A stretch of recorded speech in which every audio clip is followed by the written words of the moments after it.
Welcome to Finding the Fire. The fire inside is what drives us. Left unattended, it can burn out of control. In Finding the Fire, Cindy Jacobson speaks with guests, telling stories of trauma and triumph. In sharing our experiences, we find connection and understanding.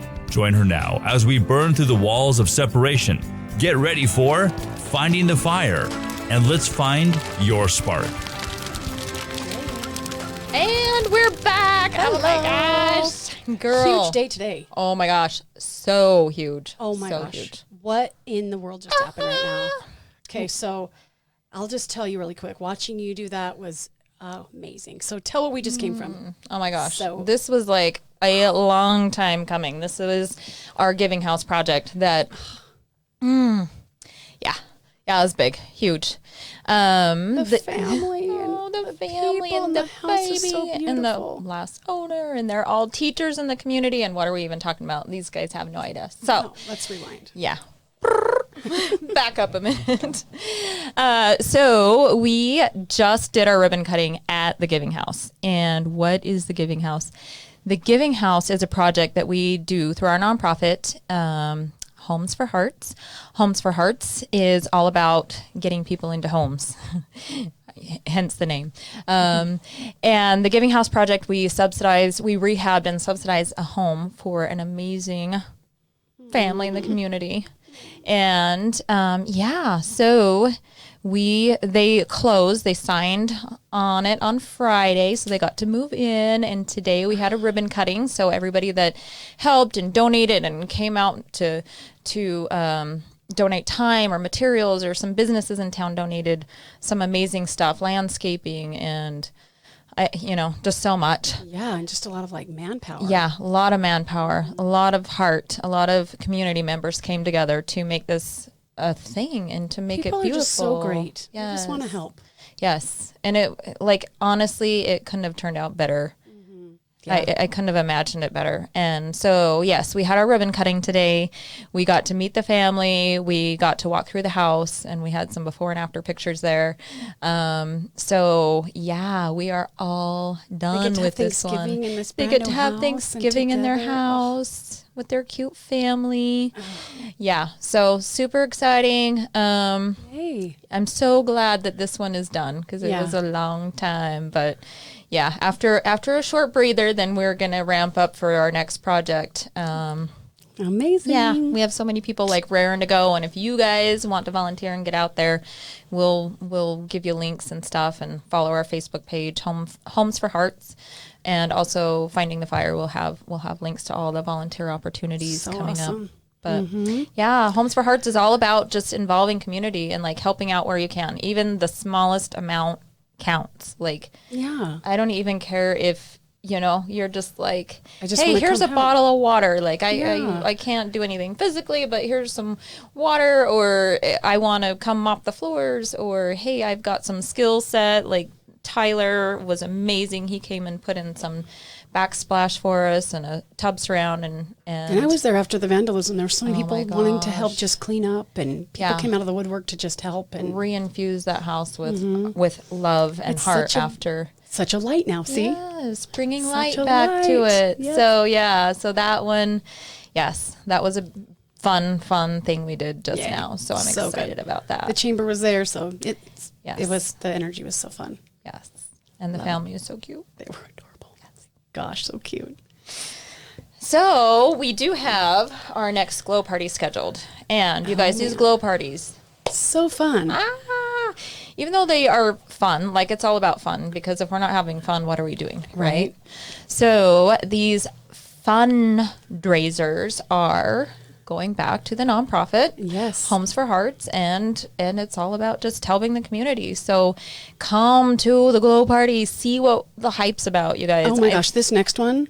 Okay. It's gonna be so good. I don't know okay, if you have not been to Avocado West or West Village, by the way, not sure where you live, I know. maybe Must be perhaps a under cave or rock. Mars or something. I think somebody over there might be living There's under some a rock. people I know that may not have been there. If you have not yet been there, I want you to immediately after you watch this, get your hiney in your car, drive to Avocado West. That place is where it's at. Yes. I was already there once today. I usually go there 2-3 times a day. West Village is Yes. the bulk of it, but Oh my Avocado goodness. is the coffee Avocado. shop that is amazing. And just even if You don't drink coffee, but you like people. Yeah. Even if you're like in a I don't want to talk to people mood, you go in there. Everybody's your family and your friends, and it's like Cheers, where everybody knows Cheers. your name. It's so swanky. And Elise West is the owner of Affogato, and she's turned it into this West Village, which just truly turned into a community space. So I had someone there that hadn't been there yet today this morning and was like, "Yay! What is this place? This place is so cool." I'm like, "I'm telling you what, I love taking. Hey, you guys, reach out to us. We'll take you and a coffee on us, okay? Exactly, because you've got to check this place out. Yeah, they do amazing. farmers market on Wednesday night. The place is packed. They do live music on Sunday. The place is packed. But this glow party, when this place shuts down. It's going to be what? It is on like Donkey Kong. Yes.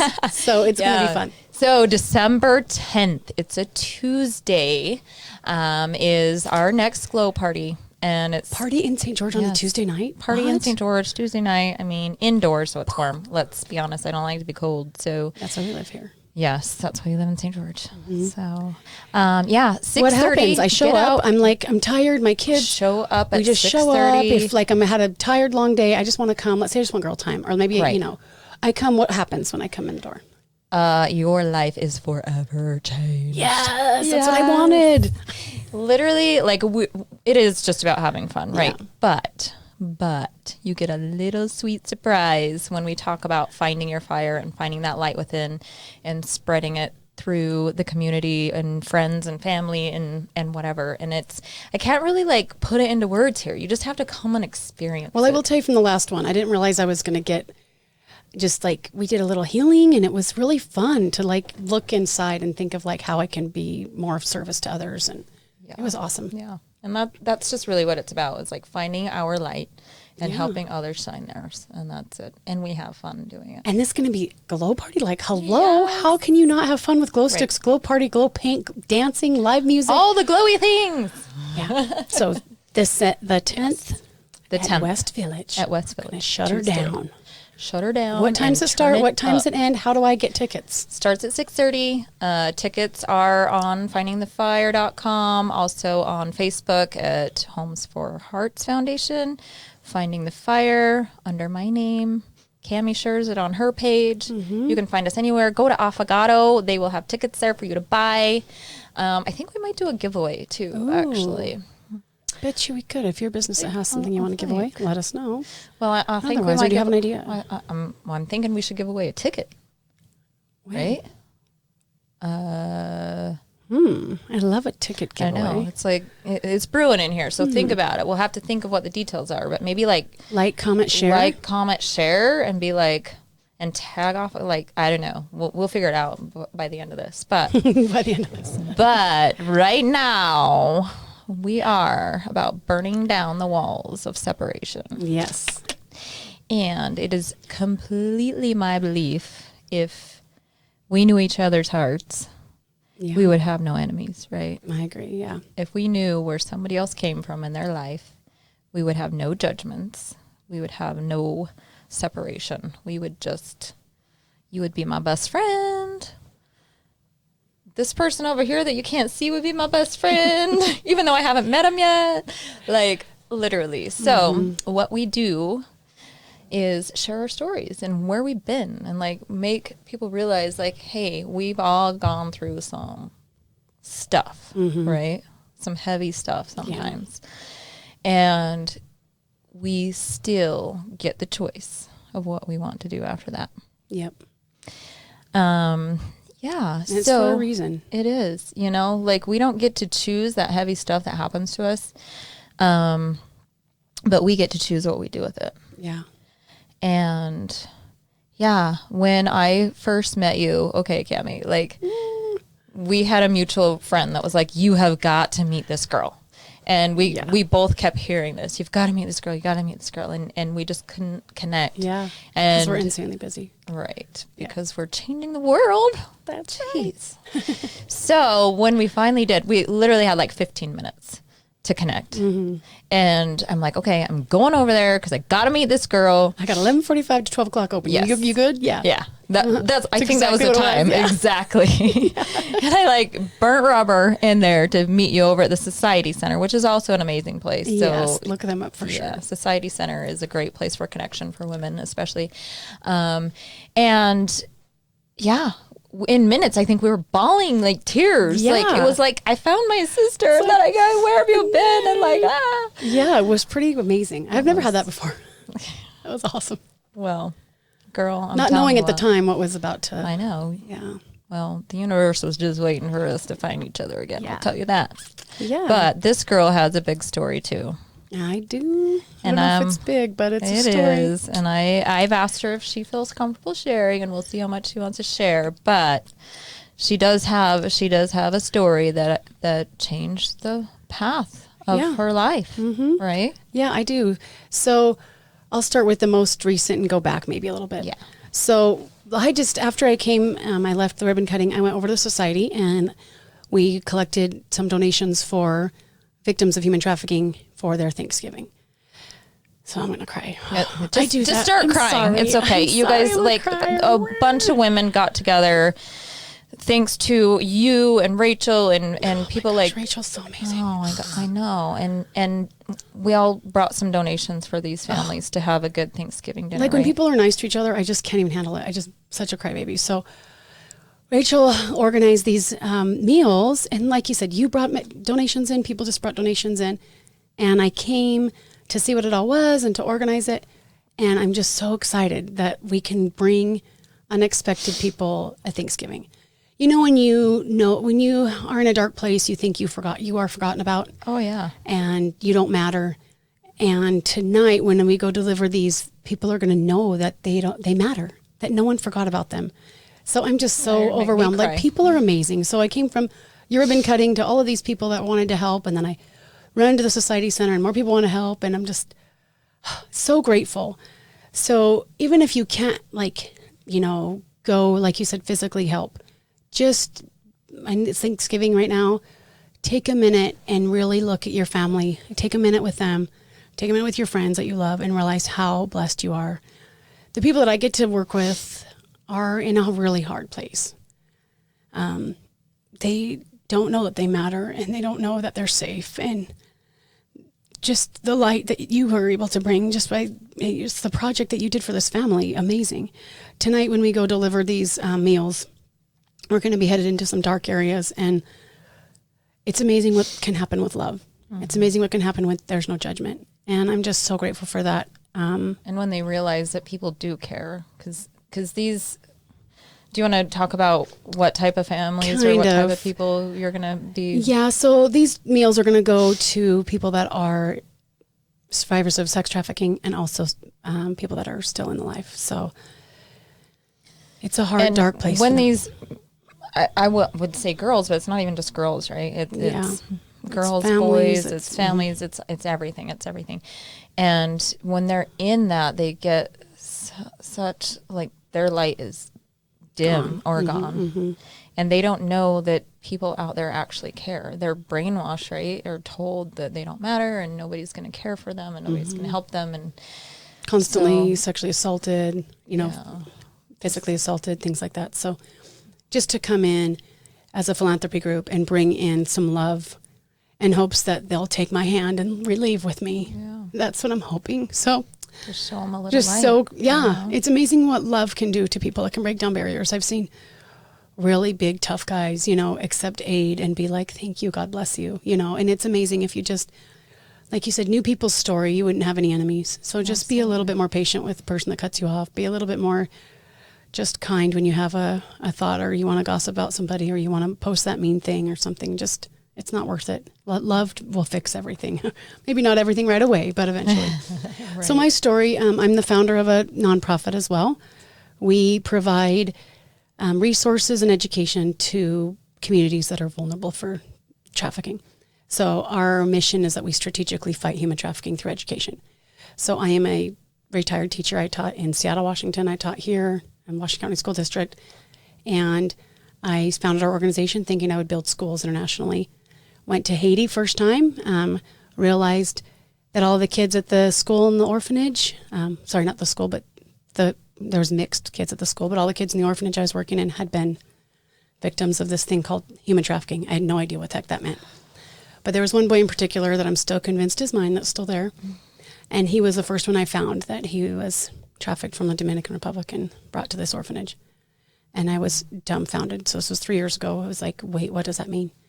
So then I couldn't put it down. I went back to Haiti 3 or 4 times by myself with groups, various ways, and brought in resources to their school so that they can be educated, so they don't end up back on the streets or out in the streets or sold to the next person that comes through town. Then I went and worked in aftercare centers in the Dominican Republic and saw the most beautiful women and children friends, and you love them instantly, but the life that they've been through and the hard things that they've been through.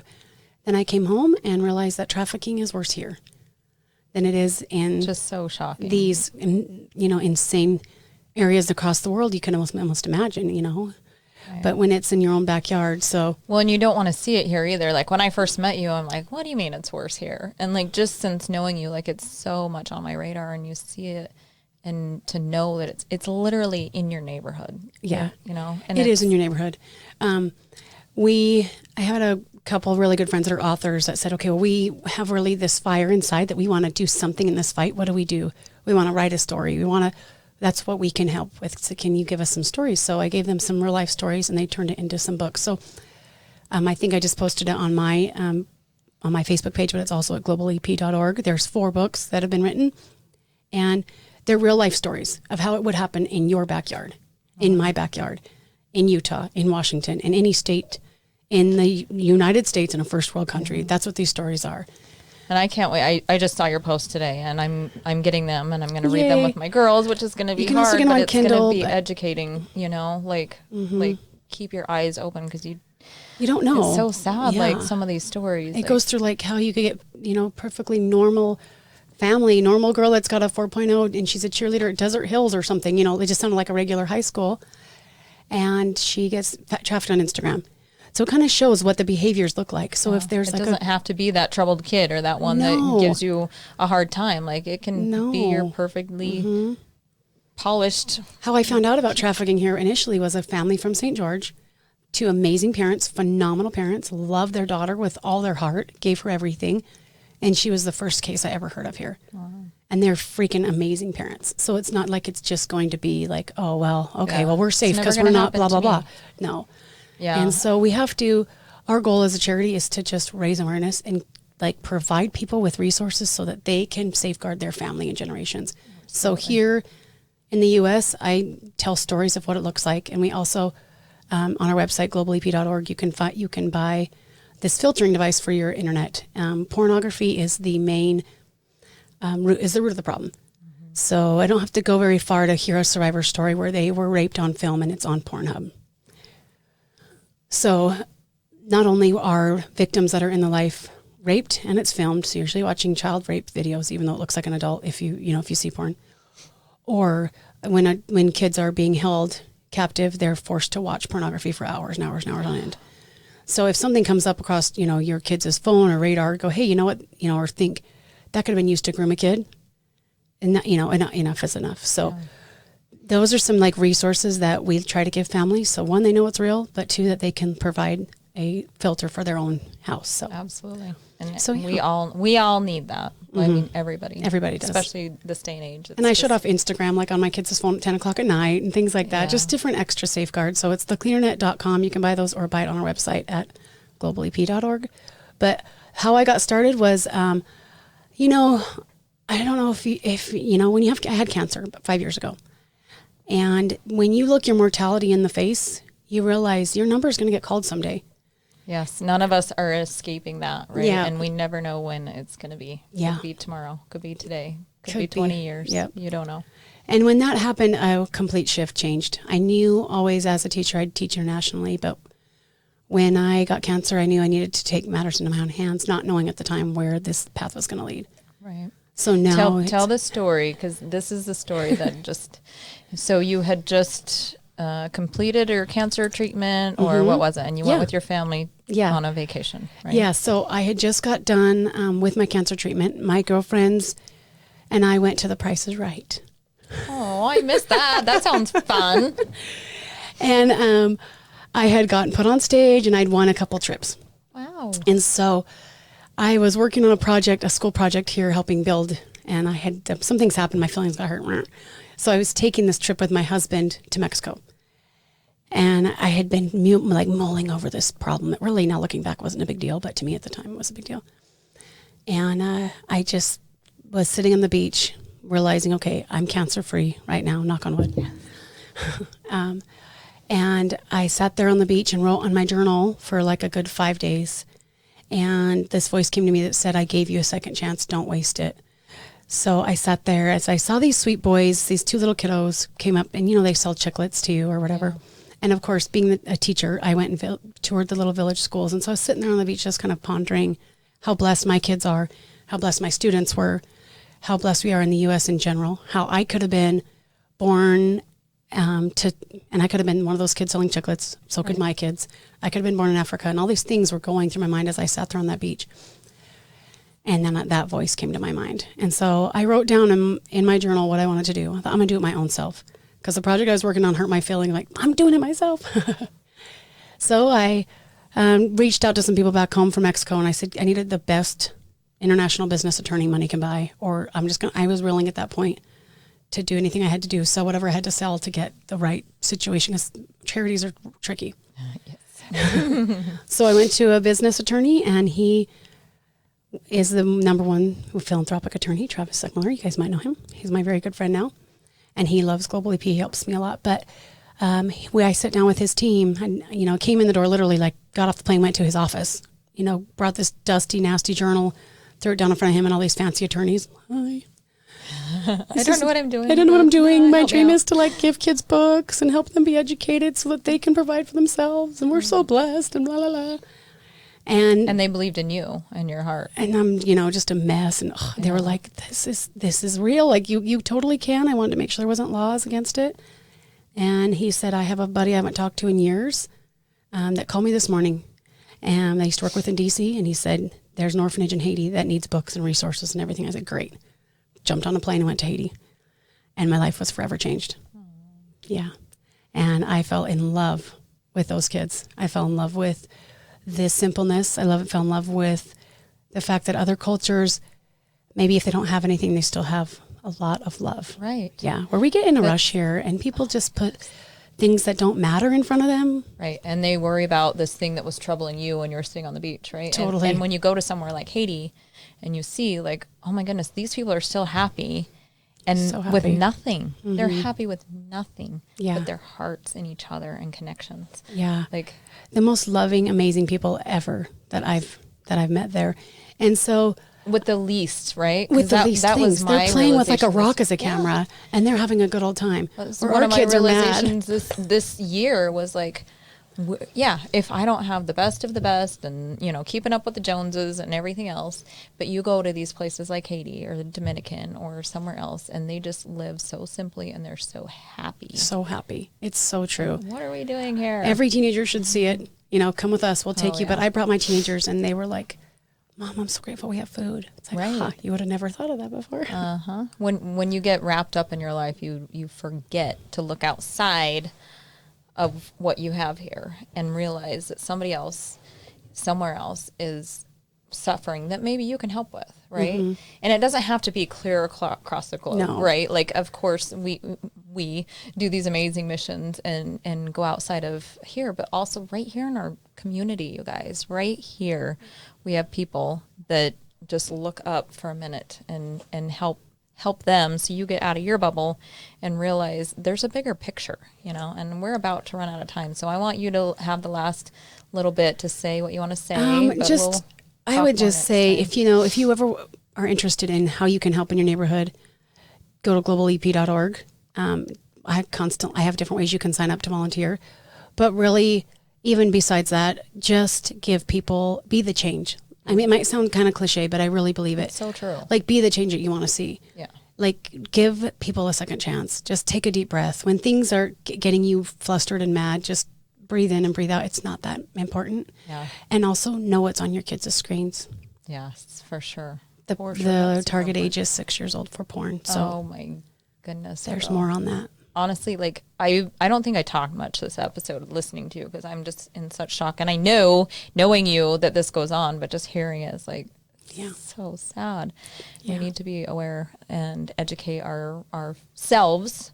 So we can you don't know what you don't safe. know, but it's the fastest growing crime in the world. So be ignorant to think it's not going to affect us or someone we know. Yeah, for sure. Yeah. So, I thank you for letting me share. I'm so happy. There's so much more to share. There's so much more, and we will, trust me, we will be getting there. We will get there, just people. a little bit at a time. I don't think anybody could handle us if we just like blah, blah, all the things, because there's just too much. So we've got to rein it in and let it out a little bit at a time. And our countdown is on, so we will see you next week. Happy Thanksgiving, everybody. Happy Thanksgiving. Definitely come to the glow party, and we'll see you soon. Bye. You've been listening to Finding the Fire, where we are finding deeper connections through sharing our life experience. Being placed in foster care, losing a child to SIDS, and a husband to suicide, Cindy has turned her story into the fuel that drives her. To be featured as a guest, go to findingthefire.com. Cindy is a former NICU nurse, a foster parent, has started a nonprofit, helps others, and supports her family by selling real estate. To find out more, go to involvedcommunity.com.